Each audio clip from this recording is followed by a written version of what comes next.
May boyfriend ka na ba, Miss Santos? Ang tanong ay lumutang sa malamig na hangin ng opisina, kasing simple ng pagtatanong kung anong oras na, ngunit para kay Lyra, iyon ang pinakamabigat na sampal na natanggap niya sa buong buhay niya. Isang sampal na hindi dumapo sa kanyang pisngi, kundi dumiretso sa kanyang puso, at sa lahat ng pangarap na bitbit niya papasok sa silid na iyon. Naramdaman niya ang unti-unting panlalamig ng kanyang mga kamay na nakapatong sa kanyang kandungan. Ang mga pinaghandaan niyang sagot, ang mga isinapuso niyang teorya sa business management, ang kanyang mga matataas na grado, lahat ay biglang naglaho na parang bula. Sa isang iglap, hindi na siya si Lyra Santos, ang nangunguna sa klase, ang pag-asa ng pamilya. Siya ay isang babae lamang na tinititigan ng isang lalaking tila kayang bilhin ang lahat, pati na ang kanyang dignidad. Napatingala siya.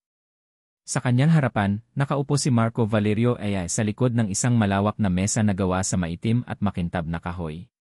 Ang buong syudad ng Makati ay tila isang laruan lamang sa likod niya, tanaw mula sa salaming pader ng kanyang opisina sa pinakatuktok ng Valerio Tower. Nakasuot ito ng isang mamahaling suit na tila hinulma para sa kanyang katawan, at sa kanyang mga labi ay may isang ngising hindi mo malaman kung nangakit o nang insulto. Ito ang lalaking pinapangarap ng maraming babae at kinainisan ng mga katulad niya. Isang sa edad na 28. Isang kilalang playboy. At ngayon, ang taong may hawak ng kanyang kinabukasan. "Excuse me, sir," mahinang sagot ni Lyra, pilit na pinapakalma ang sarili. Ang resume na hawak niya ay tila hindi man lang nito sinulyapan.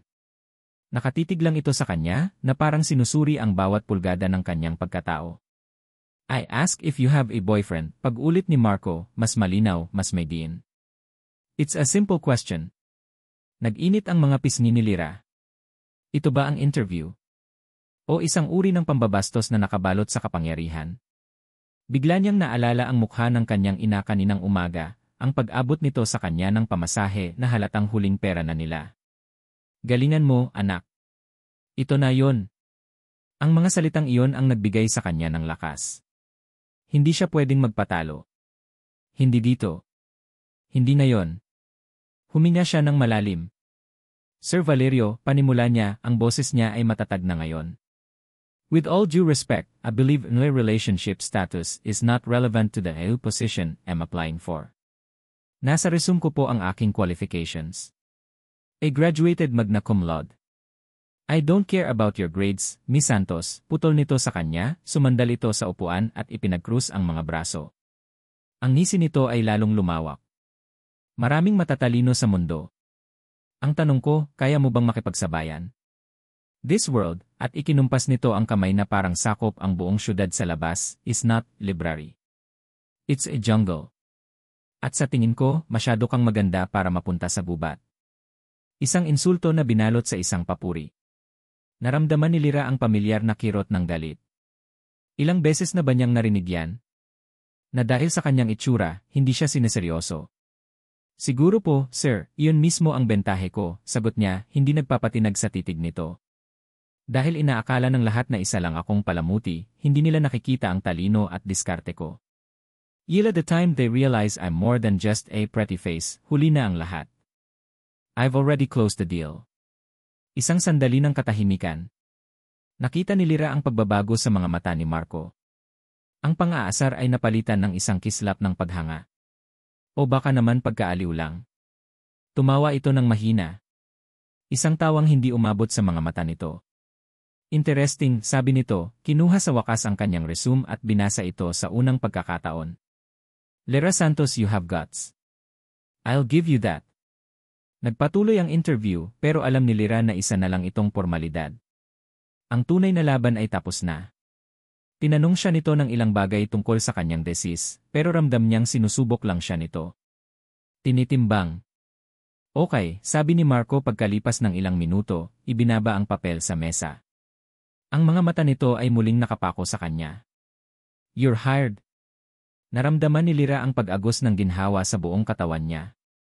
Gusto niyang mapatalon sa tuwa. Gusto niyang umiyak. Nagtagumpay siya. Pero, dugtong ni Marco na nagpabura sa lahat ng saya sa kanyang sistema. May isang kondisyon. Kinabahan si Lyra. "Ano po yun, sir?" You won't be an ordinary intern, sabi nito, dahan-dahang tumayo at naglakad palapit sa gilid ng mesa, mas malapit sa kanya ngayon. Ramdam ni Lyra ang mamahaling pabango nito. You will be a direct intern. You will report only to me. You will go where I go. You will do what I say. Are we clear? Napatanga si Lyra. Ang ibig sabihin ba nito ay magiging personal assistant siya? Isang alalay? Ang alok ay isang pinto papunta sa kanyang pangarap. Pero ang kondisyon ay tila isang kadena na igagapos sa kanyang leg. Nakita ni Marco ang pag-aalinlangan sa kanyang mukha. Take it or leave it, Miss Santos. Maraming nag-aabang sa labas. Naglaro sa isip ni Lyra ang lahat. Ang pagod ng kanyang ama sa pagmamaneho ng tricycle. Ang gamot ng kanyang kapatid. Ang bayarin sa upa. Wala siyang pagpipilian. Clear, sir, sagot niya, ang mga salita ay tila may mapait na lasa. I accept. Ngumiti si Marco, isang ngiting tagumpay. Good. Lingua secretary will handle your papers. You can start tomorrow. Tumalikod na ito at bumalik sa pagtanaw sa syudad, tila tapos na ang usapan at isa na lang siyang hangin. Tumayo si Lyra, nanginginig ang mga tuhod, at naglakad palabas ng opisina na parang isang sundalong galing sa giyera, nakaligtas, pero hindi sigurado kung tunay nga bang nanalo. Paglabas niya ng Valerio Tower, sinalubong siya ng ingay at alikabok ng Maynila. Tinitigan niya ang business card na ibinigay sa kanya ng sekretarya. Marco Valerio I.C. Napakapit siya sa kanyang dibdib. Nakuha niya ang trabaho. Iyon ang mahalaga. Bahala na. Kakayanin niya ito. Para sa pamilya niya. Biglang nagring ang kanyang cellphone. Isang luma at gasgas na modelo. Nakita niya ang pangalan ng kanyang ina sa screen. Hello, Nay, sagot niya, pilit pinapasigla ang boses. Anak! Lyra, buti tumawag ka. Boses ng kanyang ina, nanginginig at puno ng pag-aalala. Tumawag dito si Aling Nena, ang may-ari ng apartment. Pinapalayas na tayo, anak. Kailangan na daw nating bayaran ang 3 buwang atraso sa katapusan ng linggo, kung hindi, ilalabas niya ang mga gamit natin sa kalye. Nabitawan ni Lyra ang kanyang bag, ang mga salita ng kanyang ina ay parang martilyong pumukpok sa kanyang ulo, winasak ang anumang natitirang pag-asa sa kanyang puso. Ang ingay ng syudad ay biglang nawala. Tila nabingi siya. Ang tanging nakikita niya ay ang card sa kanyang kamay. Ang pangalan na nakasulat doon. Marco Valerio I. Hindi na ito pangalan ng isang mayabang na si. Ito na ngayon ang pangalan ng kanyang kaligtasan. At marahil ang simula rin ng kanyang kapahamakan.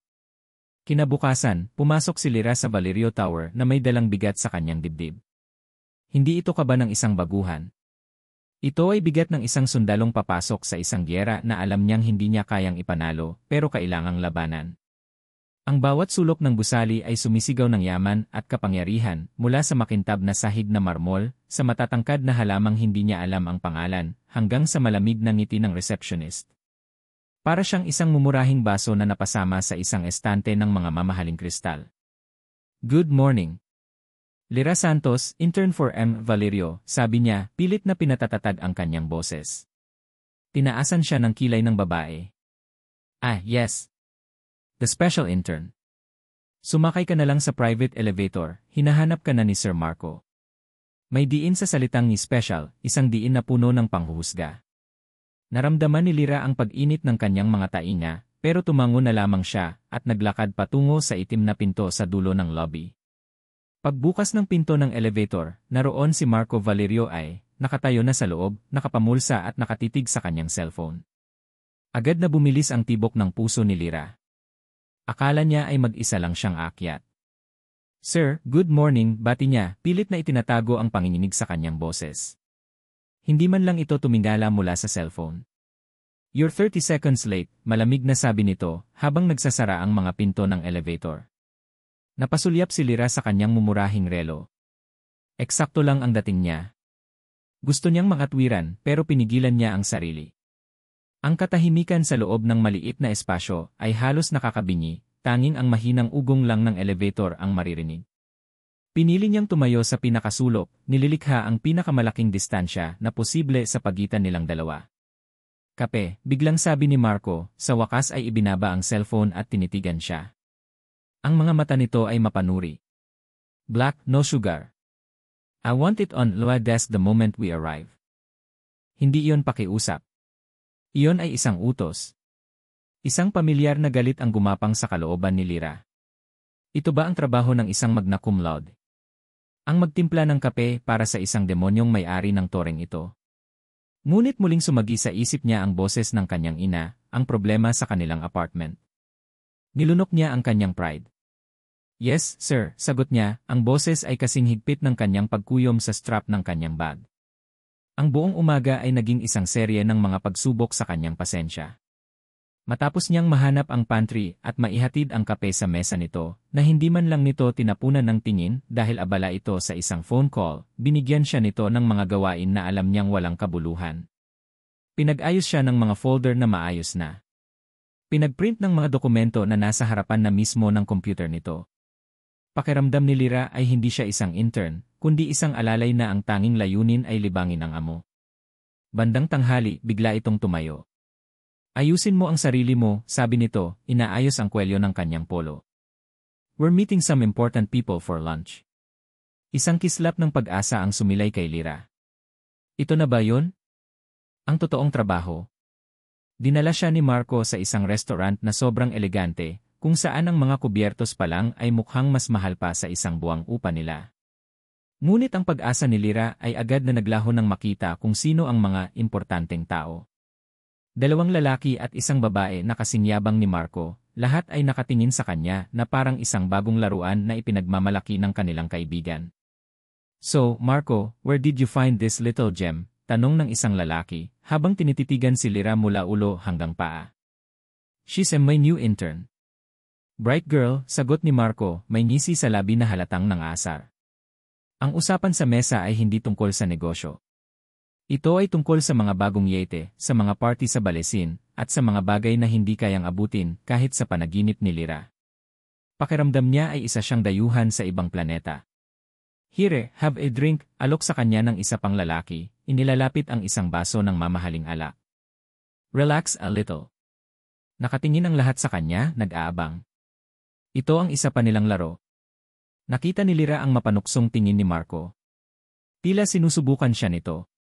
Huminga siya ng malalim at mumiti ng bahagya. Salamat po, magalang niyang sabi. But I don't drink during work hours. And I prefer water, if it's okay. Isang sagot na propesyonal, magalang, pero may laman. Nakita niya ang bahagyang pagbabago sa mukha ni Marco. Ang pagkaaliw sa mga mata nito ay napalitan ng panandaliang pagtataka. Pagkatapos ng impyernong pananghalian na yon, nagdahilan si Lyra na may kukunin lang at dumiretso sa isang maliit na coffee shop malapit sa opisina para kitain ang best friend niyang si Chloe. Ano? Ginawa kang utusan? At dinala sa lunch kasama ang mga mayayabang niyang kaibigan, halos pasigaw na sabi ni Chloe matapos niyang ikwento ang lahat. Si Chloe ay praktikal, prangka, at ang tanging taong nakakaintindi sa kanya. Ali! Ang ingay mo, saway ni Lyra.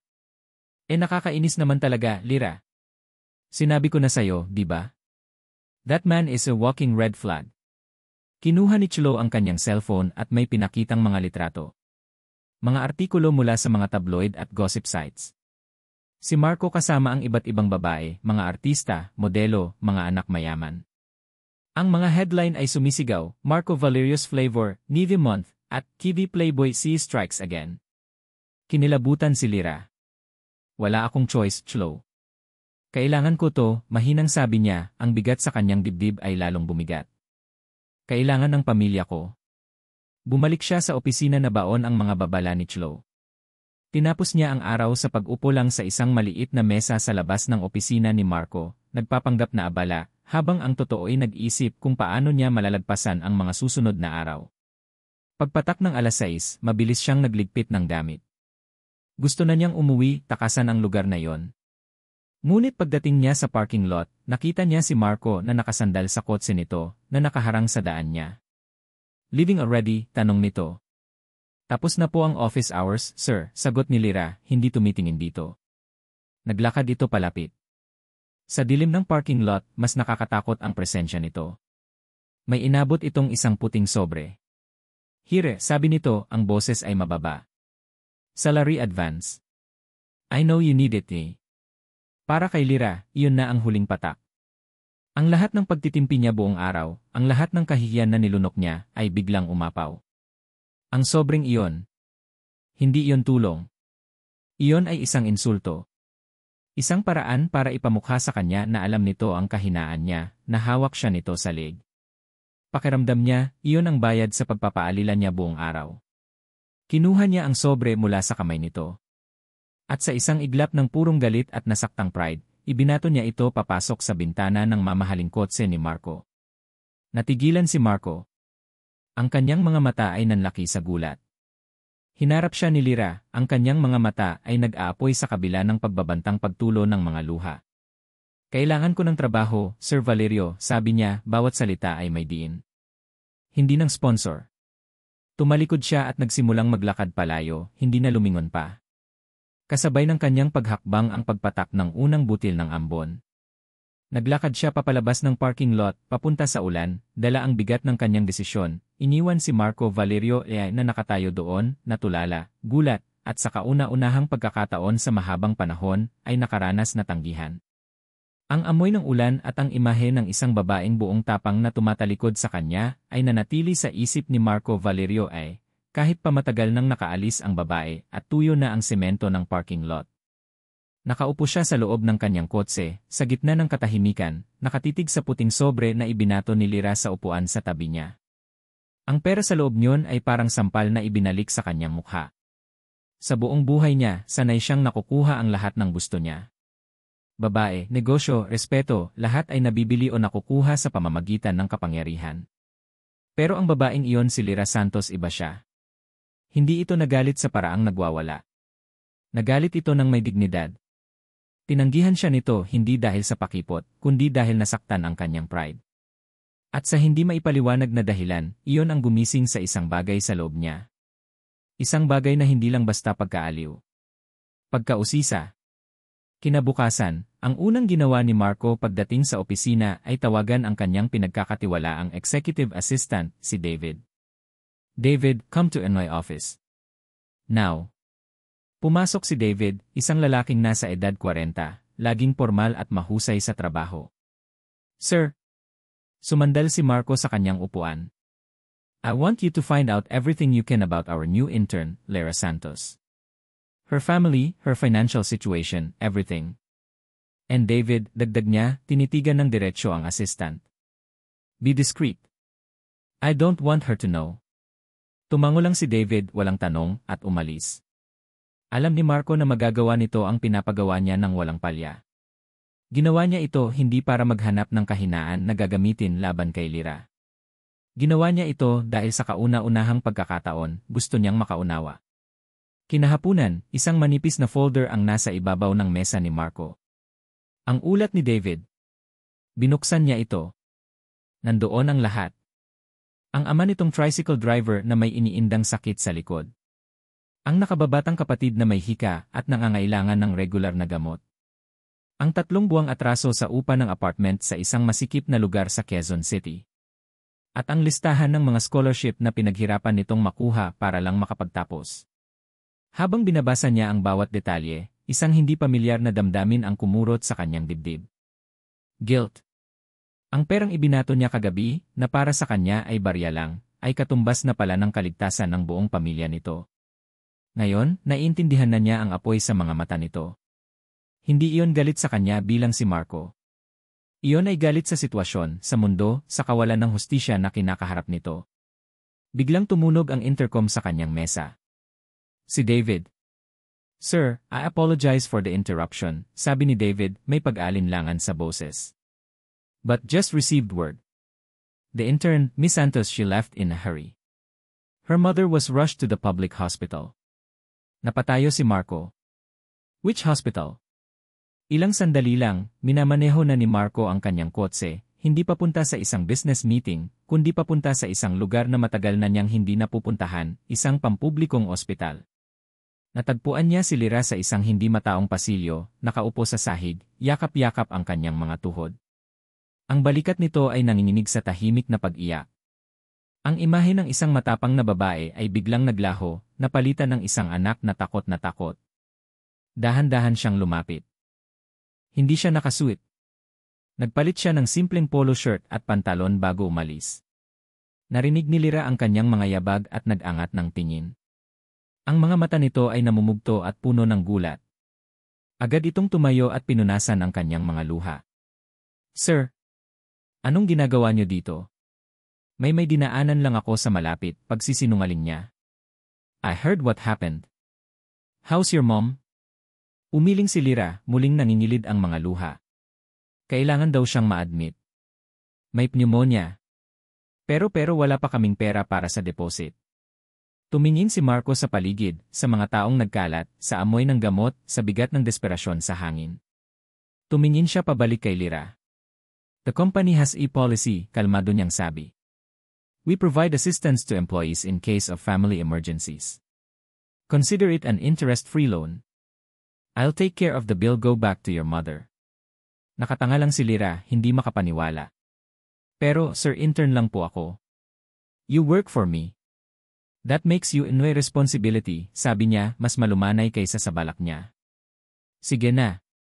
Tumalikod siya at naglakad papunta sa billing section bago pa man makatanggi si Lyra. Hindi na niya ito muling hinarap. Hinintay na lang niya sa kanyang kotse. Pagkalipas ng halos 1 oras, lumabas si Lyra. Pumasok ito sa kotse ng walang imik. Ang biyahe pa uwi ay balot ng katahimikan. Ngunit hindi ito ang nakakailang na katahimikan sa elevator. Ito ay isang katahimikan na may bigat, na may lamang pasasalamat at mga tanong na hindi masabi. Little mother. Biglang nagsalita si Marco, nakatingin sa kalsada. She loved gardening. Our house used to be filled with flowers. When she passed away, I had them all removed. I couldn't stand looking at them. Napatingin si Lyra sa kanya. Ito ang unang pagkakataon na narinig niya itong magsalita tungkol sa isang bagay na personal. Isang bagay na malungkot. Nakita niya ang isang bahagi nito na hindi playboy. Nakita niya ang isang anak na nangungulila. Nakarating sila sa eskinita kung saan nakatira si Lyra. Huminto ang kotse sa dulo nito. Bago bumaba, humarap si Lyra sa kanya. Sa dilim ng gabi, sa liwanag lang na nagmumula sa poste, nakita ni Marco ang sinseridad sa mga mata nito. Thank you, sir, sabi niya, ang boses ay mahina ngunit malinaw. Hindi na sir na may kasamang sarkasmo o galit. Ito ay sir na puno ng pasasalamat. Thank you for what you did tonight. Nagkatitigan sila. Isang mahabang sandali kung saan tila huminto ang mundo. Nakita ni Marco ang mga bitak sa pader na itinayo ni Lyra sa paligid nito. At naramdaman niya rin ang unti-unting pagguho ng sarili niyang pader. Tumango lang siya. Pinanood niya si Lyra habang naglalakad ito palayo, papasok sa eskinita, hanggang sa mawala ito sa kanyang paningin. Isang kakaibang init ang gumapang sa kanyang dibdib.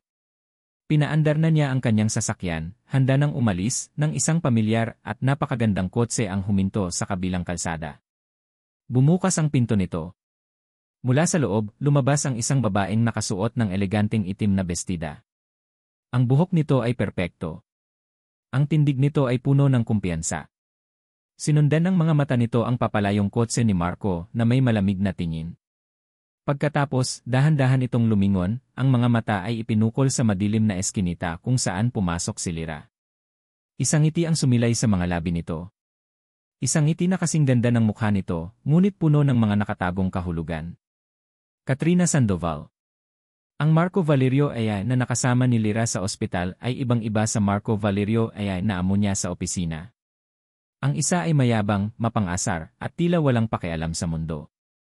Ang isa naman ay tahimik, may bakas ng lungkot sa mga mata, at nagpakita ng kabaitang hindi niya inaasahan. Ang dalawang imaheng iyon ay naglalaban sa isip ni Lyra sa mga sumunod na araw.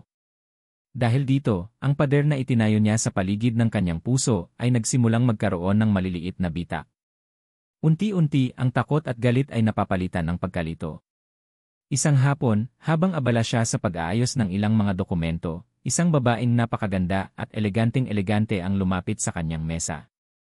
Nakasuot ito ng isang mamahaling bestida na tila nagkakahalaga ng isang taong sahod ng kanyang ama. Hi, you must be Lyra, sabi ng babae, ang ngiti nito ay kasing perpekto ng kanyang mukha. I'm Katrina Sandoval. A very close friend of Marcos. Inilahad nito ang kamay. Nag-aalangang inabot iyon ni Lyra. Katrina Sandoval. Ang pangalan ay pamilyar. Ito ang CEO ng Sandoval Realty, isa sa mga pinakamalaking katunggali ng Valerio Holdings. At ito rin ang babae na laging laman ng mga gossip column kasama ni Marco noon. May I treat you to a cup of coffee? I heard about what happened to your mom. I'm glad she's doing okay now, sabi ni Katrina, ang boses ay puno ng simpatsya. Hindi nakatanggi si Lyra. Paano mo tatanggihan ang isang taong mukhang sobrang bait at nag-aalala? Sa isang coffee shop na malapit lang sa opisina, umupo sila sa isang tahimik na sulok. Si Katrina ang unang nagsalita. I'm so happy for Marco, you know, panimula nito, hinahalo ang kanyang kape. He hasn't been this entertained in a long time. Napakunot ang noo ni Lyra sa salitang ginamit nito. Entertained. Nagpatuloy si Katrina, ang ngiti ay hindi nawawala sa kanyang mga labi. Marco loves a good challenge. Lalo na sa mga babaeng tulad mo, smart, hard to get. It's like a game for him. May pusta pa nga yan minsan kasama ng mga kaibigan niya. To see who can tame the untamable. Naramdaman ni Lyra ang panlalamig na gumapang sa kanyang likod. Isang laro? Isang pusta. Hindi ko po yata naintindihan, mahinang sabi ni Lyra. Oh, sweetie, don't get me wrong, tawa ni Katrina. I'm sure he genuinely likes you. Marco is a good man. Pero ganoon lang talaga siya. He loves the chase. Once he gets what he wants, he moves on to the next interesting thing. Just be careful. I'm telling you this as a friend. Ayokong makita kang masaktan. Ang bawat salita ni Katrina ay parang lason na dahan-dahang ipinapatak sa kanyang isipan. Ang kabaitan ni Marco sa ospital, ang pagtulong nito biglang nagkaroon ng ibang kahulugan. Bahagi ba yon ng laro? Nang panunuyo para manalo sa isang pusta. Ang pader sa puso ni Lyra na may mga bitak na, ngayon ay muling tumitibay. Ang pagkalito ay napalitan ng pamilyar na pagdududa. Ang pagdududang iyon ay lalong lumalim ng gabing iyon. Mayroong malaking anibersaryo ang Valerio Holdings. Isang branding party na dinaluhan ng mga pinakamayayamang tao sa bansa. Bilang intern ni Marco, kailangan nandoon si Lyra. Suot ang nag-iisang disenteng bestida na hiniram pa niya kay Chlo, pakiramdam ni Lyra ay isa siyang basahan sa gitna ng mga brilyante. Ang lahat ay nakatingin sa kanya, nagbubulungan. Siya ang i-espesyal na intern ng CA. Habang kumukuha siya ng maiinom, isang matabang negosyante ang lumapit sa kanya, amoy alak. So, ikaw pala ang bagong laruan ni Valerio. Magkano ka? Bago pa man makasagot si Lyra, isang kamay ang humawak sa kanyang braso. Malamig, ngunit matatag. Watch your mouth, Emergo, sabi ng isang boses sa likod niya. Boses ni Marco. Malamig. Mapanganib. She's with me. If you have a problem with that, you have a problem with me. Ang boses ni Marco ay hindi malakas, ngunit puno ito ng otoridad na tila kayang magpatahimik ng buong silid. Agad na namutla ang negosyante. No, Sir Marco. I was just kidding, mabilis nitong sabi bago halos magkandara pang umalis. Hinila siya ni Marco palayo sa karamihan, papalabas sa isang malawak na balkonahe kung saan ang ingay ng party ay napalitan ng tahimik na hangin ng gabi. Ang mga ilaw ng syudad ay kumikislap sa ibaba nila. Are you okay? Tanong ni Marco, ang mga mata nito ay puno ng pag-aalala. Hindi sumagot si Lyra. Ang isip niya ay naguguluhan. Ang pagtatanggol na ito totoo ba o bahagi lang din ng laro na sinabi ni Katrina? Lyra, tawag ni Marco, mas malumanay ngayon. Look at me. Dahan-dahan siyang nag-angat ng tingin. Nakita niya ang sarili niyang refleksyon sa mga mata nito. Alam ko kung anong iniisip mo, sabi nito, ang boses ay halos pabulong. Alam kong mahirap paniwalaan. The way I acted when we first met. I was a jerk. But you're different. I've never met anyone like you. Lumapit ito sa kanya, isang hakbang lang, pero sapat na para maramdaman niya ang init na nagmumula dito. Inangat nito ang isang kamay at marahang hinaplos ang kanyang pisngi. Ang pagod at pagdududa ni Lyra ay tila unti-unting natutunaw sa haplos na iyon. You're not the game to me, Lyra. You're real, sabi nito. Ang mga mata nito ay seryoso, puno ng emosyon na hindi pa niya nakikita dati. And I think I'm falling for you. Ang puso ni Lyra ay bumilis ng todo. Ito ba ang katotohanan? O ito ang pinakamagaling na kasinungalingan? Dahan-dahan, yumuko si Marco. Ang mga labi nito ay papalapit sa kanya. Napapikit si Lyra, ang buong katawan niya ay nanginginig sa antisipasyon. Ito na. Isang halik na maaaring sumagot sa lahat ng kanyang mga tanong. Yes, yes, yes, ito. Yes, yes, yes, ito. Ang sabay-sabay na tunog ng mga cellphone mula sa loob ng party hall ay pumunit sa sandaling iyon. Agad na napamulat si Lyra. Dumilat din si Marco, napakunot ang noo sa biglang ingay. Mula sa balkonahe, kitang-kita nila ang pagbabago sa reaksyon ng mga tao sa loob. Ang mga bisita ay nagkukumpulan, nakatitig sa kani-kanilang mga telepono. Ang mga bulungan ay naging malakas na usapan.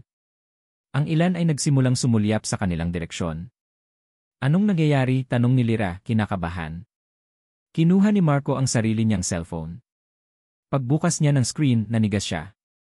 Nakita ni Lyra ang pagkawala ng kulay sa mukha nito. Anong problema? Nanginginig na tanong ni Lyra. Walang imik na ipinakita sa kanya ni Marco ang screen ng telepono nito.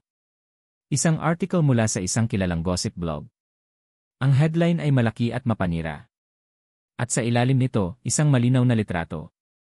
Isang litratong kuha mula sa malayo, sa isang madilim at maulang gabi sa parking lot ng Valerio Tower. Nakatayo si Lyra, at iniaabot sa kanya ni Marco ang isang puting sobre. Ang anggulo ng kuha ay perpekto, mukha itong isang lihim na pag-aabutan ng bayad. Isang maruming transaksyon. Ang hininga ni Lyra ay tila ninakaw mula sa kanya. Ang gabi ng kahihiyan. Ang gabing ibinato niya ang pera. Ginamit laban sa kanya. Nalalabo ang kanyang paningin. Tumingin siya sa paligid. Ang mga mata ng mga tao sa party ay nakatutok na sa kanya, puno ng panghuhusga, ng pang-aalipusta. Siya ang babaeng binabayaran. Ang babaeng palamuti lang. Ang laruan ni Marco Valerio. Ang mga salita ni Katrina ay umalingaw-ngaw sa kanyang isipan. It's like a game for him. Tumingin siya kay Marco, ang mga mata ay puno ng sakit at pagtataksil.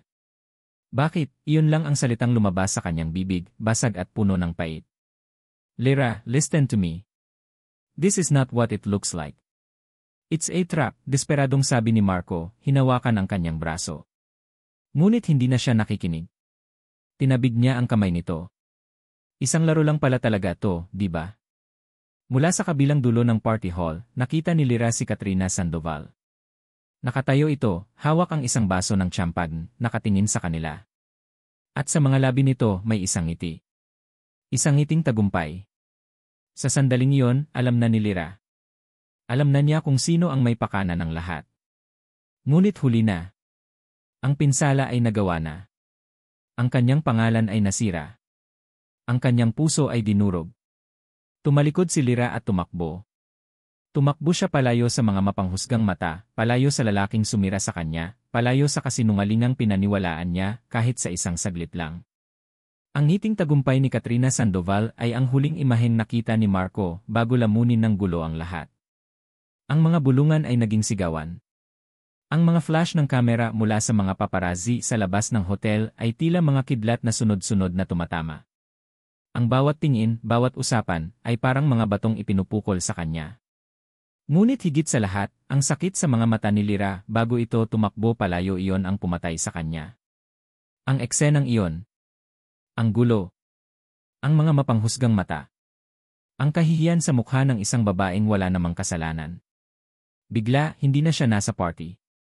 Bumalik siya sa isang madilim na kalsada, maraming taon na ang nakalipas. Ang hangin ay puno ng amoy ng nasusunog na goma at dugo. Ang mga ilaw ng ambulansya ay kumikislap, kasing sakit sa mata ng mga flash ng kamera ngayon. Ang multo ng kanyang nakaraan, ang multong pilit niyang tinatakasan, ay muling nagpakita. At mayroon itong mukha ni Lyra. Pinatunayan lang ng gabing ito ang kinatatakutan niya sa buong buhay niya, na siya ay isang sumpa. Isang dalang malas sa sinumang babaeng mamahalin niya. Dati si Ana.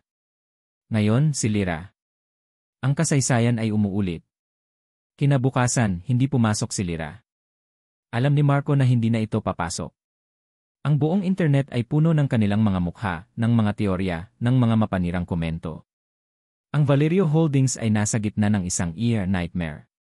Ngunit wala siyang pakialam sa kumpanya. Wala siyang pakialam sa pera.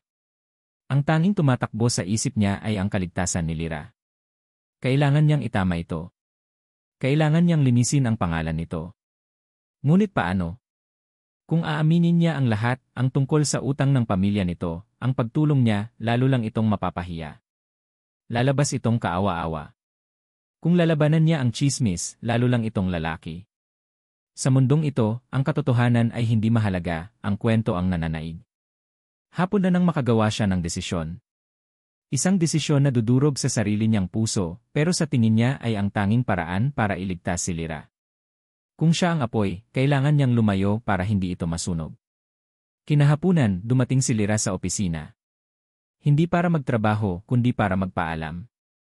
Ang mga mata nito ay wala ng luha, ngunit wala na ring buhay. Nandoon ang pagod, ang sakit, at ang determinasyong tapusin na ang lahat. Pumasok ito sa kanyang opisina nang hindi kumakatok. "I'm here to resign," sabi nito, ang boses ay matigas at walang emosyon. Inilapag nito ang isang puting sobre sa kanyang mesa. Tumingin si Marco dito. Ang bawat hibla ng kanyang pagkatao ay gustong sumigaw, gustong magpaliwanag, gustong sabihin ang totoo. Gusto niyang sabihin na si Katrina ang may gawa ng lahat. Gusto niyang sabihin na totoong nahuhulog na siya dito. Pero hindi pwede. Kung gagawin niya yon, isasama niya lang si Lyra sa isang mas malaking gulo. Isang gulo na may kinalaman kay Katrina, sa negosyo, sa isang mundong hindi nito kailanman gugustuhing mapasukan. Kaya't isinuot niya ang kanyang maskara. Ang maskara ng mayabang, walang pusong Marco Valerio ay. Sumandal siya sa kanyang upuan at tinitigan ito ng malamig. "Good," sabi niya, ang boses ay kasing lamig ng yelo. "It was about time you realized your place." Nakita niya ang pagkabigla sa mga mata ni Lyra. Ang kaunting pag-asa na maaaring dala nito ay biglang namatay. "Tama nga sila," mahinang sabi ni Lyra, halos sa sarili lang. "Tama ka." "Tama si Katrina." "Katrina?" tanong ni Marco, nagkunwaring nagtataka. "Ah, yes. She told me you two had coffee. She's a smart woman. You should have listened to her." Iyon na. Ang huling suntok. Ang pag-amin na lahat ay totoo. "So lahat ng ito ang pagtulong mo sa ospital ang sinabi mo sa balkonahe, kasinungalingan lang?" tanong ni Lyra, ang boses ay nagsisimula ng mabasag. Tumayo si Marco at lumakad papunta sa bintana, tinalikuran ito para hindi nito makita ang sakit sa sarili niyang mga mata. "You're a smart girl, Lyra. Anong sa tingin mo? Telenovela ba to? AC falling for a poor intern." Humalakhak siya, isang tawang walang kagalakan. "It was fun while it lasted. But the game is over. You can go now." Isang mahabang katahimikan. Narinig niya ang isang pigil na hikbi. Pagkatapos, ang mga yabag nito papalayo. Ang pagbukas at pagsara ng pinto. Nang marinig niya ang pagsara ng pinto, para siyang sinaksak. Napasuntok siya sa makapal na salamin ng bintana, hindi na iniinda ang sakit. "I'm sorry, Lyra," bulong niya sa hangin. "I'm so sorry." Habang nagdurugo ang kanyang kamay, muling nag-flashback sa kanyang isipan ang madilim na kalsada. Ang sirena. Ang sigaw. Ang mukha ni Ana, duguan at walang buhay. "Kasalanan mo to, Marco. Kasalanan mo." Hindi na niya hahayaang maulit iyon. Kinuha niya ang kanyang telepono at tinawagan si Katrina. "What do you want, Katrina?" malamig niyang tanong. "I want you back, Marco. And I want the Tagaytay Prime Project," sagot nito, ang boses ay puno ng tagumpay. Ang Tagaytay Prime ay ang pinakamalaking proyekto ng Valerio Holdings. Ang hiyas ng kanilang korona. "Fine," sagot ni Marco, walang pag-aalinlangan. "Let's meet. Tonight." Sa dati. Ibaba na sana niya ang telepono nang may maalala. "And Katrina, leave Lyra Santos alone. She's out of the picture. If I hear that you so much as look at her, the deal is off, and I will personally burn your company to the ground." Pagkatapos ng tawag, tinawagan niya si David. "Get the car ready. We're going to Tagaytay." Habang nasa biyahe, isang plano ang nabubuo sa kanyang isipan. Isang desperadong plano. Isang plano para tapusin na ang lahat. Alam niyang mapanganib ang gagawin ni Katrina. Alam niyang hindi ito titigil hanggat hindi siya nakukuha. Gagamitin niya yon. Samantala, sa maliit na apartment sa Quezon City, nag-impake si Lira ng kanyang mga gamit sa isang karton. Umiiyak siya habang tinitiklop ang uniforme ng Valerio Holdings. Tapos na. Babalik na siya sa dati. Isang pangarap na naging bangungot. Biglang pumasok si Chlo sa kwarto, ang mukha ay putlang-putla, hawak ang cellphone nito. Lira, Nanginginig na sabi ni Chlo. Buksan mo ang AJ, bilis. Nagtatakang binuksan ni Lira ang luma nilang telebisyon. Isang breaking news report ang bumungad sa kanila. Flash report, isang malagim na aksidente ang naganap sa kahabaan ng South Luzon Expressway patungong Tagaytay. Isang mamahaling sports car ang nahulog sa isang bangin at biglang nagliyab. Ayon sa mga otoridad, ang sasakyan ay nakarehistro sa ilalim ng pangalan ng kilalang negosyante na si Marco Valerio A. Ang screen ay nagpakita ng footage mula sa isang helicopter. Sa ilalim ng bangin, isang nagliliyab na metal na dating isang magarang kotse. Ang pamilyar na itim na sports car ni Marco. Nabitawan ni Lira ang hawak niyang damit. Ang karton. Ang lahat. Ang hangin ay nawala sa kanyang mga baga. Ang tibok ng kanyang puso ay huminto. Ang mga huling salita nito sa kanya, "The game is over." Naramdaman niya ang panlalamig ng sahig habang unti-unti siyang bumabagsak. Ang huling nakita niya bago magdilim ang kanyang paningin ay ang nag-aapoy na sasakyan sa screen. Lumipas ang mga araw na parang mga multo. Si Lira ay nakakulong sa kanyang kwarto, sa isang mundong gawa sa katahimikan at mga alaala. Ang balita tungkol kay Marco ay paulit-ulit na ipinapalabas, ngunit para sa kanya, ang mundo ay huminto noong gabing iyon. Ang sakit ay hindi lang simpleng lungkot ng pagkawala. Ito ay isang komplikadong halo ng panghihinayang, galit, at isang hindi maipaliwanag na pakiramdam ng pagkakasala. Galit siya sa huling mga salita nito. Ngunit ang balita ng pagkamatay nito ay nagbunyag ng isang katotohanang mas malalim, sa kabila ng lahat, nahulog ang loob niya dito. At ngayon, huli na ang lahat. Wala nang pagkakataong malaman ang totoo. Wala nang closure. Lira, kumain ka na, pakiusap ni Chlo, inilapag ang isang plato ng pagkain sa tabi niya. 2 linggo na. Hindi pwedeng maging ganito kahabang buhay. Hindi sumagot si Lira. Nakatitig lang siya sa bintana. Para maiba ang nasa isip ng kaibigan, binuksan ni Chlo ang AJ, isang tribute special para kay Marco Valerio ay ang palabas. Mga litrato nito mula pagkabata, mga interview sa mga kasosyo sa negosyo, at ang paulit-ulit na footage ng nasusunog na sasakyan. Patayin mo yan, Chlo, pakiusap ni Lira, ang boses ay basag. Ngunit bago pa mapatay ni Chlo, isang close-up shot ang ipinakita, ang kamay ng biktima habang kinukuha mula sa wreckage. Isang detalye ang biglang kumislap sa isipan ni Lira. Isang maliit na bagay na hindi tama. Teka, sabi niya, napaupo. I-rewind mo. Pakiusap. Nag-aalangang ginawa iyon ni Chlo. Muling ipinakita ang kamay. Doon, sa wrist ng biktima, ay isang simpleng leather strap na relo. Ang relo ay bulong ni Lira. Naalala niya ang relong laging suot ni Marco. Isang mamahaling silver watch na may asul na face. Sinabi pa nito sa kanya sa kotse noon na yon ay pamana ng kanyang ina. Hindi iyon ang relo sa Rie, hindi iyon ang relo ni Marco. Isang maliit na butas. Isang maliit na tanong. Ngunit sapat na yon para gisingin ang isang bagay sa loob ni Lira. Ang pagdududa. Chlo, anong oras namatay si Marco? Gabi, di ba? Papunta siyang Tagaytay. Para kitain si Katrina, dugtong ni Lira sa kanyang isipan. Sa mga sumunod na araw, ang Lira na nagluluksa ay unti-unting napalitan ng Lira na nag-isip.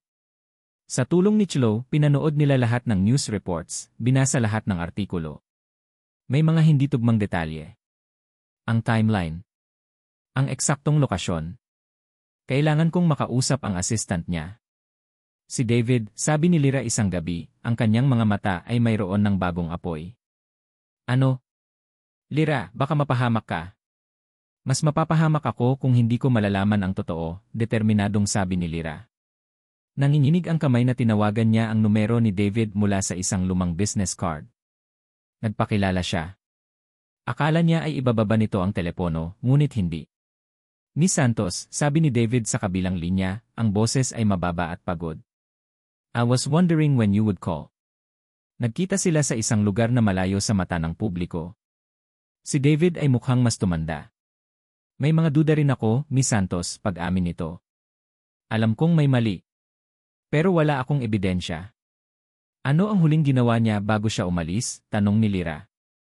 He made a call, sabi ni David. To Miss Katrina Sandoval. Narinig ko ang bahagi ng usapan. Ibibigay daw ni Sir Marco ang Tagaytay Prime Project. Pero may kondisyon siya na huwag ka na niyang gagalawin. Binalaan niya si Miss Sandoval. Ang impormasyong iyon ang nagpatibay sa lahat. Ang aksidente ay hindi aksidente. Ito ay plinano. At nangyari ito matapos niyang bantaan si Katrina. Isang plano ang nabuo sa isip ni Lyra. Isang mapanganib na plano pero ito lang ang paraan. Nagpadala siya ng mensahe kay Katrina Sandoval. Kailangan po nating mag-usap. May gusto lang akong linawin bago ako tuluyang umalis at manahimik. Pumayag si Katrina. Nagkita sila sa isang pribadong silid sa isang mamahaling cave. Ang parehong lugar kung saan una silang nag-usap. Ngunit ngayon, iba na si Lyra. Wala nang bakas ng pagka-inosente. Ang suot niya ay simpleng damit, ngunit ang kanyang tindig ay matatag. Bago pumasok, sinabihan niya si Chloe na magtago sa malapit. Sa kanyang bulsa, ang kanyang cellphone ay nakaset na sa voice record. Lyra, I'm glad you reached out, sabi ni Katrina, nakangiti na parang isang reyna. I hope you're doing well, considering. I'm fine, ma'am, kalmadong sagot ni Lyra. Nandito po ako para magpasalamat. At para humingi ng tawad. Napakunot ang noo ni Katrina, nagtaka. Gusto ko pong humingi ng tawad kung naging dahilan ako ng gulo sa inyo ni Sir Marco. Pagpapatuloy ni Lyra, ang boses ay puno ng pekeng pagsisisi. Ngayon, naiintindihan ko na. Tama po kayo. Isang laro lang ang lahat para sa kanya. At sa huli, kayo pa rin pala ang pinili niya. Kayo ang panalo. Ang mga salita ni Lyra ay parang musika sa pandinig ni Katrina. Ang ego nito ay lumobo. Well, some people just belong together, mayabang nasabi ni Katrina. He was going to give me everything. Pati na ang Tagaytay Project. Alam ko po, sabi ni Lyra, dahan-dahang inilalabas ang kanyang mga baraha. Alam kong magkikita kayo nung gabing iyon. Pero may isang bagay akong hindi maintindihan, ma'am. Tumingin si Lyra ng diretsyo sa mga mata ni Katrina. Kung ibibigay na niya sa inyo ang lahat, bakit kailangan pa siyang mamatay? Natigilan si Katrina. Ang ngiti nito ay bahagyang nawala. What are you talking about? It was an accident. Was it? Tanong ni Lyra, ang boses ay biglang naging matalas. O baka naman natakot kayo? Na baka sa huli, magbago ang isip niya at bawiin ang lahat. Na baka sa huli, kahit anong gawin niyo, hindi pa rin kayo ang tunay niyang mahal. How dare you, sigaw ni Katrina, tuluyan nang nawala ang kanyang pagpipigil. Ang kanyang mukha ay nabalot ng galit. Nanalo na kayo, di ba? Nakuha niyo na ang proyekto. Wala na ako. Wala na siya. Ano pang kinakatakot niyo, pang-udyok ni Lyra? Dahil kulang pa, halos pasigaw na sabi ni Katrina, ang kanyang mga mata ay nag-aapoy sa galit na matagal na niyang itinatago. Hindi sapat na makuha ko ang kumpanya. Kailangan niyang pagbayaran ang pag-iwan niya sa akin. Kailangan niyang maramdaman ang sakit. At ikaw? Ikaw na isang hamak na intern lang, paano mo nagawang makuha ang atensyon niya? Hinampas niya ang mesa. Ako nga. Ako ang nagplano ng lahat. At dapat lang sa kanya yon. Sa inyong dalawa. Pero wala ka nang magagawa. Patay na siya. At ikaw, wala kang ebidensya. Ngumiti si Lyra. Isang malungkot ngunit matatag na ngiti. Sino ang nagsabing wala? Sa mismong sandaling iyon, bumukas ang pinto ng pribadong silid. Pumasok ang dalawang unipormadong pulis. Sa likod nila, nakatayo si David, ang assistant ni Marco. Hawak niya ang kanyang cellphone, kung saan ang maliit na ilaw ng recording API ay kumikislap. Katatapos lang niyang isend ang audio file sa mga pulis. Ang mukha ni Katrina Sandoval ay nawalan ng kulay. Ang kanyang bibig ay bahagyang nakabuka sa purong takot. Ang reyna ay biglang naging isang bilanggo sa sarili niyang kasinungalingan. Ang pagbagsak ni Katrina Sandoval ay kasing bilis ng kanyang pag-akyat sa kapangyarihan. Ang audio recording ay naging pambansang balita. Ang Sandoval Realty ay gumuho at ang pangalan ni Lyra Santos ay nalinis. Ngunit ang tagumpay ay may kasamang pait. Nakuha niya ang hustisya, ngunit wala na ang taong pinaglaban niya. Lumipas ang mga buwan. Itinuon ni Lyra ang kanyang sarili sa pag-aaral. Ang sakit ay naroon pa rin, isang pilat na hindi na marahil mawawala, ngunit natutunan na niyang mamuhay kasama ito. Naging paalala iyon ng kanyang katatagan, ng kanyang pagmamahal, at ng mga aral na iniwan ng isang maikli, ngunit makabuluhang kabanata ng kanyang buhay. Ang araw ng kanyang pagtatapos ay dumating. Habang nakaupo siya sa gitna ng libo-libong estudyante, suot ang kanyang toga at sablay, masaya siya. Nakatingin siya sa kanyang mga magulang at kapatid sa audience, ang kanilang mga mukha ay puno ng pagmamalaki. Nagawa niya. Para sa kanila. Bilang magna cum laude, siya ang napiling magbigay ng valedictory speech. Tumayo siya sa entablado, humarap sa libo-libong tao, ngunit ang kanyang mga salita ay para sa isang tao na wala doon. Madalas, sinusukat natin ang ating buhay sa mga tagumpay na ating nakakamit, panimula niya, ang boses ay matatag. Ang mga medalya, ang mga titulo. Ngunit sa aking maikling paglalakbay, natutunan ko na ang tunay na halaga ng buhay ay hindi nasusukat sa kung ano ang ating nakukuha, kundi sa kung ano ang handa nating ibigay at kung ano ang handa nating ipaglaban. Natutunan kong ang tunay na lakas ay hindi nagmumula sa pag-iwas sa sakit, kundi sa pagharap dito. Na ang pagpapatawad, lalo na sa ating mga sarili, ang pinakamalaking regalo na maibibigay natin. At ang pag-ibig, ang tunay na pag-ibig ay hindi tungkol sa paghahanap ng isang perpektong tao, kundi sa pagkakaroon ng lakas ng loob na maging mas mabuting tao para sa isang hindi perpektong minamahal. Nang matapos ang kanyang talumpati, napuno ng palakpakan ang buong auditorium. Ngumiti si Lyra, ngunit may isang butil ng luha na pumatak mula sa kanyang mata. Isang luha ng pasasalamat at pangungulila. Matapos ang seremonya, habang abala ang lahat sa pagkuha ng litrato, nagpaalam muna si Lyra sa kanyang pamilya para maglakad-lakad. Nagtungo siya sa isang tahimik na hardin sa loob ng campus, sa ilalim ng isang malaking puno ng akasya. Doon, may isang lalaking nakatayo, nakatalikod sa kanya. Kahit nakatalikod, kilala niya ito. Ang tindig. Ang balikat. Ang puso ni Lyra ay nagsimulang tumibok ng sobrang bilis na parang gusto nitong kumawala sa kanyang dibdib. Hindi maaari. Dahan-dahan, lumingon ang lalaki. Hindi na ito suot ang mga mamahaling suit. Isang simpleng puting polo shirt at maong pants lang. Ang buhok nito ay simple lang ang gupit. At sa kanyang sentido, may isang maliit, halos hindi na makitang pilat. Ang kanyang mga mata, ang mga matang iyon, ay pareho pa rin. Puno ng lungkot, ng pagsisisi, at ng isang pagmamahal na ngayon ay naiintindihan na ni Lyra. Si Marco. Buhay siya. Nabitawan ni Lyra ang hawak niyang diploma. Nanigas siya sa kanyang kinatatayuan, hindi makapaniwala sa kanyang nakikita. Lumakad si Marco palapit sa kanya, bawat hakbang ay maingat, na parang natatakot na baka isa lang itong panaginip at maglaho siya. Lyra, sabi nito, ang boses ay basag. Ang mga tanong ay nag-unahan sa isip ni Lyra. Paano? Bakit? Na para bang nabasa ni Marco ang kanyang isipan, nagsimula itong magpaliwanag. Nung gabing iyon alam kong may gagawing masama si Katrina. Hindi ako pwedeng mamatay pero kailangan kong maglaho. Sa tulong ni David, nagawa naming itong magmukhang totoo. Isang bangkay na hindi makikilala, isang sasakyang sinadyang sunugin. It was the only way to make her confess. To protect you. Ang mga luha ay nagsimula ng dumaloy sa mga mata ni Lyra. Ginugol ko ang mga nakaraang buwan sa isang malayong probinsya, pagpapatuloy ni Marco. Para magpagaling. Hindi lang sa katawan kundi dito. At itinuro nito ang kanyang dibdib. Kailangan kong harapin ang multo ng nakaraan ko, Lyra. Ang aksidente ng dati kong kasintahan si Anna. Buong buhay kong sinisi ang sarili ko. Buong buhay kong inisip na kamalasan ang dala ko. Kaya ako naging ganito, kaya ko tinataboy ang lahat ng sumusubok na mapalapit sa akin. Huminto ito sa kanyang harapan. Ang mga mata nito ay puno ng luha. Pero ikaw ang nagturo sa akin na hindi ako ang aking mga pagkakamali. Ipinakita mo sa akin kung ano ang tunay na katapangan.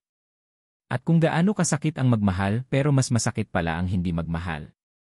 Hinawakan nito ang kanyang mga kamay. Ang mga kamay nito ay hindi na kasing kinis ng dati, may mga kalyo na ito. I'm sorry, sabi nito, ang bawat salita ay puno ng bigat. I'm sorry kung nasaktan kita. I'm sorry kung kinailangan kong maging demonyo sa paningin mo para lang mailigtas ka sa isang mas malaking demonyo. Umiling si Lyra, ang mga luha ay patuloy sa pag-agos. Naiintindihan na niya ang lahat. Ang sakit na naramdaman niya ay napalitan ng isang malalim na pag-unawa. Ngumiti si Marco sa gitna ng kanyang mga luha. Isang ngiting totoo. Isang ngiting abot sa kanyang mga mata. Hindi ito lumuhod. Hindi ito naglabas ng isang mamahaling singsing. Tinitigan lang siya nito ng diretsyo sa mata, ang kanilang mga kamay ay magkahawak pa rin. I can't promise you life without hardship, Lyra. I can't give you the Valerio Empire anymore because I gave it up, sabi nito.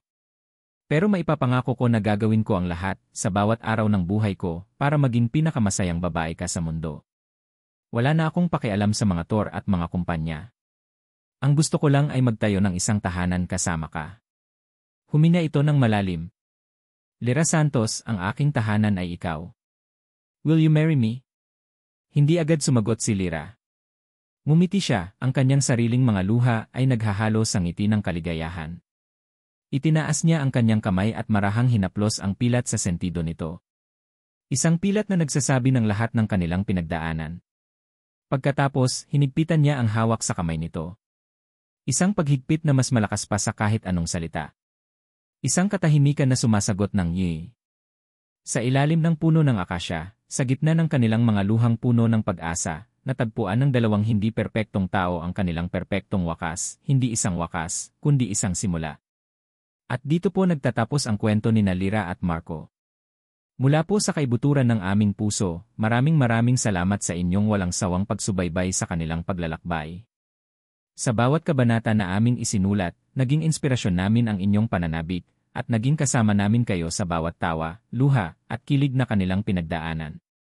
Ang kwento ni Lyra at Marco ay isang paalala na ang pag-ibig ay hindi laging perpekto. Ito ay magulo, minsan masakit, at puno ng mga pagsubok.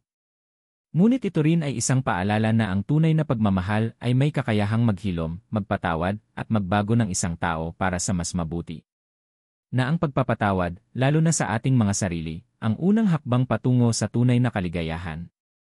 At higit sa lahat, sana'y napulutan nyo ito ng inspirasyon na anuman ang bigat ng ating nakaraan o ang hamon ng kasalukuyan, laging may pag-asang naghihintay sa hinaharap para sa mga pusong hindi sumusuko. Ngayon, kami naman po ang gustong makinig sa inyo, aming mga minamahal na tagapakinig. Ano po ang paborito ninyong eksena? Sinong karakter ang pinakatumatak sa inyo? At anong aral mula sa kwentong ito ang babaunin nyo sa inyong puso? Iwan nyo lang po ang inyong mga saloobin sa comment section sa ibaba. Gawin nating isang malaking kapihan ang ating comment section kung saan maaari tayong magbahagi ng ating mga kwento at damdamin. Hanggang sa susunod na kwento, ito po ang inyong lingkod, laging nagpapasalamat.